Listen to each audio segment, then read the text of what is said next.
Welcome back to the channel. So on this episode, we got another busy week in the shop. So we've got a Buick Grand National in the shop. We're going to be working on the fuel system. We've got the F100 that we got some stuff to do on. We've got the Maverick we've got some stuff to do on. So we got a lot of work. So let's get after it.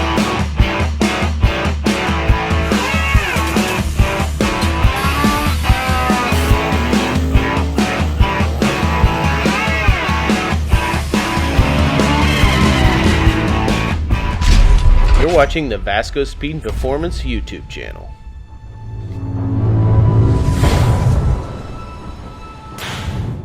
So this is Jamie's Grand National. He's brought it to us several times. He's a great customer. He's been working on this car for a really, really long time. We actually did a roll bar in this car. We ended up painting it the gray color so it would match the interior of the Grand National theme. Originally we were going to go with an 850, but he didn't want to go through the dash, so we ended up doing the roll bar with the swing outs. So we did that to it. We actually narrowed the frame rails at one point. We put some front suspension on it, but it's a super clean car. It's just here for some minor things. We're going to be doing the fuel system on it, and we are going to be working on the downpipe and mounting a trans cooler. Okay, so we went ahead and got the Aeromotive brushless 5.0 fuel pump mounted. Also, we have a Aeromotive fuel filter. Aeromotive wants these to be dash 12 inlet. So they want to make sure you have all the fuel. If you were to run a dash 10, I really don't think it'd be that big of a deal. That's my honest opinion. But the outlet is a dash 10, so they wanted a dash 12, so we're gonna run it a dash 12. So this is a dash 12 filter with a dash 12 Union ORB. And then we've got a dash 12 feed line.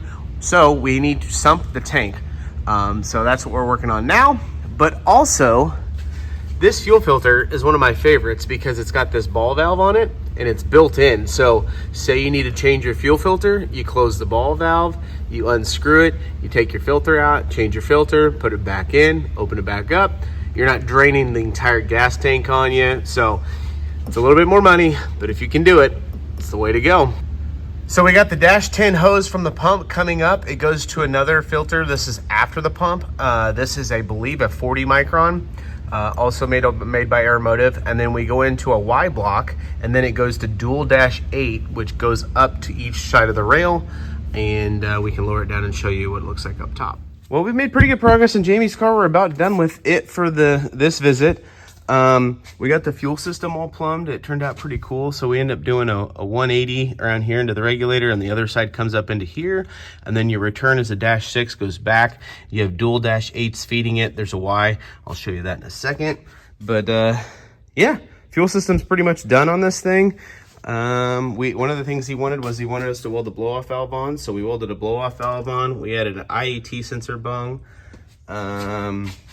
We ended up putting the wastegate on the pipe that they already had here. There wasn't a lot of choice, and it touches this radiator hose, which is, I think he's just gonna have to get a tight 90 and get the radiator hose to go around it, or this whole elbow is gonna have to be cut off and redone. But for now, I think it'll work, it'll be all right.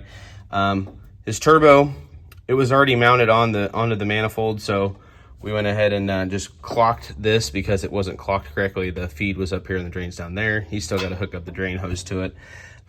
We also ended up remaking or modifying his downpipe. So he had a downpipe that was already made, but it had a 5-inch V-band on it.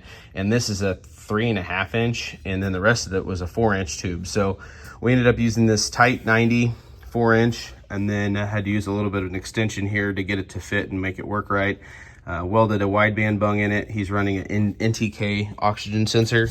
If you've never done one of these, it has this little thing on here for a reason. Do not plug this in until you have it set up in the tune correctly. Once you set it up in the tune, double check it like 3 or 4 times. So if you put in a Bosch and you have an NTK sensor, it will fry this. So these are like $400 now. They used to be like $260, something like that. But yeah, so do not do that. That's just a good tip. So I always leave that on there, and I try to reiterate that to the customer. So everybody wants to get happy and plug stuff in, and you can plug it in before you set up the tune, and then you accidentally put in the wrong one and fries it. So little tip there.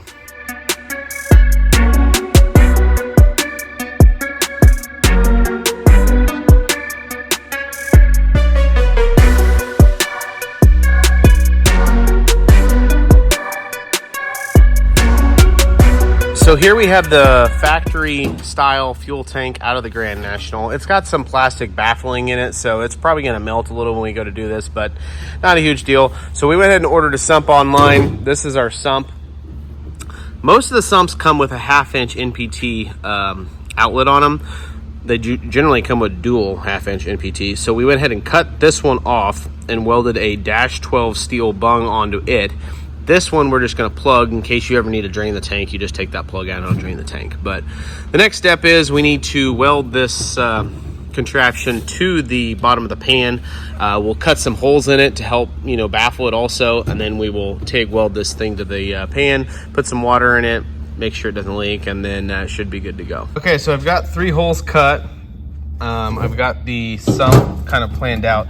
So I cut a slit in the side of this because what I'm going to do is I'm going to weld this in down here, and then I'm going to bend that in down because it doesn't set 100% flat. So I think that'll help with that situation. So done this before in the past. It seems to work out pretty good. So the problem with these is you have these ridges in here. So I'm trying to avoid welding these ridges, but this one right here is going to be the biggest one. So I'd rather just do one and have all the other ones be good than try to push it back and do multiple ones. So that's where we're at. So bad thing about these tanks is they have a plastic insert in them, and it's probably going to melt when it gets hot. That's just kind of the nature of the beast. Not really a whole lot you can do about it. So I guess we're just going to start doing some welding and kind of monitor it and make sure nothing catches on fire. But yeah, it's kind of the next step.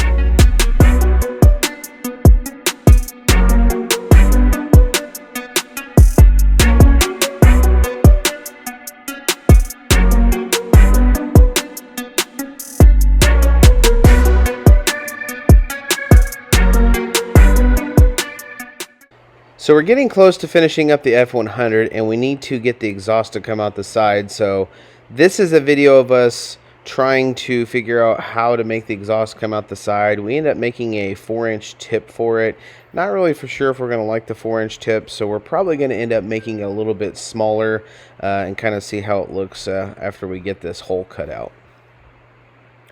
Cutting the hole out on the side of this was kind of a tedious job because you don't want to burn the paint. And if you burn the paint, then you obviously have to repaint it or figure out a trim piece to go around it. So we were trying to avoid doing that. Luckily, we took our time, sanded on it slow, and everything seemed to go together pretty smooth. The hole ended up coming out kind of the way I was thinking.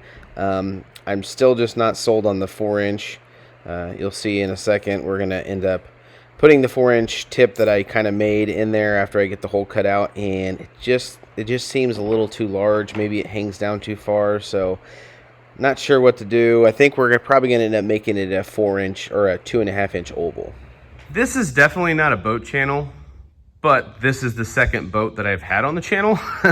So maybe it's a thing that I'm getting into. I'm not for sure, but a little bit about the boat. So this is a 40-foot Baja. Baja only made 2 of these, and I believe this is around a 2005, I think is what they made it.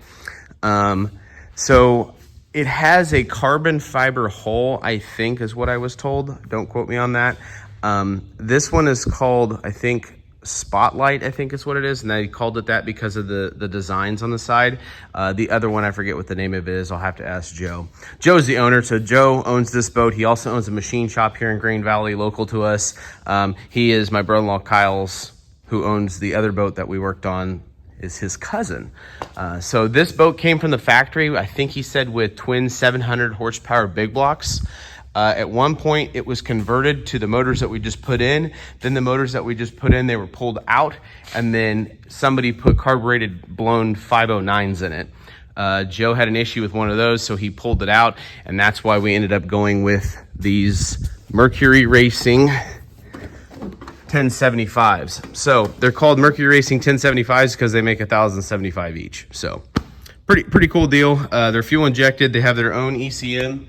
That's their ECMs. Each engine does. What else? They have obviously 2 superchargers per engine.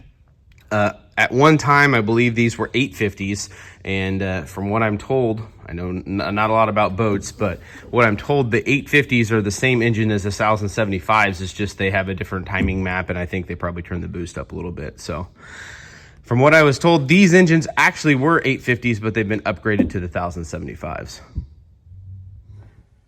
Another reason boats are not cheap. So this boat has actually got dual dry sump big blocks. So these are the dry sump tanks. These are massive. They're probably about 3 foot, 4 foot tall. And I have to figure out somewhere to put these in there and be able to plumb them up. So we have 2 of these that have to go in. So I figured I'd show you guys those. Kind of a cool deal. And these are the props. So if you know nothing about boats, props are expensive. I'm not into boats, probably because I can't afford it, but these are what they call a cleaver. And if you just look at them, they're just like so sharp and they just cut through the water. Amazing. But one of these is like $10,000 for one prop, and it's got 2 of them. So you can imagine how expensive this stuff gets. Well, this was step 1 to putting the engines in. We had to get this hatch off, and it doesn't look like it would be that heavy, but it's really heavy. And then the fact that it's, probably 6 feet above your head makes it even harder. So once we were able to get this hatch off and figure out how to get it off, as you can see in the video, we ended up using some straps and got it to work. But it's off. That's done. So that was good. So now it's time to start putting the motors in.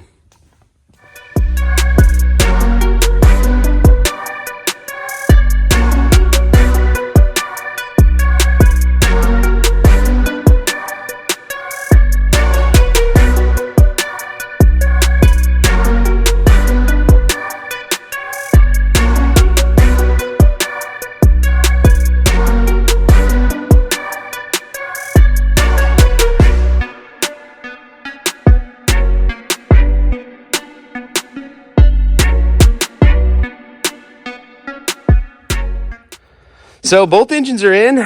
It took a lot of work to get here. You can see we had to do some sketchy stuff with the forklift. It was just everything fought us on this thing. So it's in there, though. They are both in there. It is a super, super tight squeeze. We were actually talking about possibly putting that motor in first, and it's a good thing that we decided, no, let's just do the rear one and then we'll do the front one, because I don't think there would have been any way to get it in.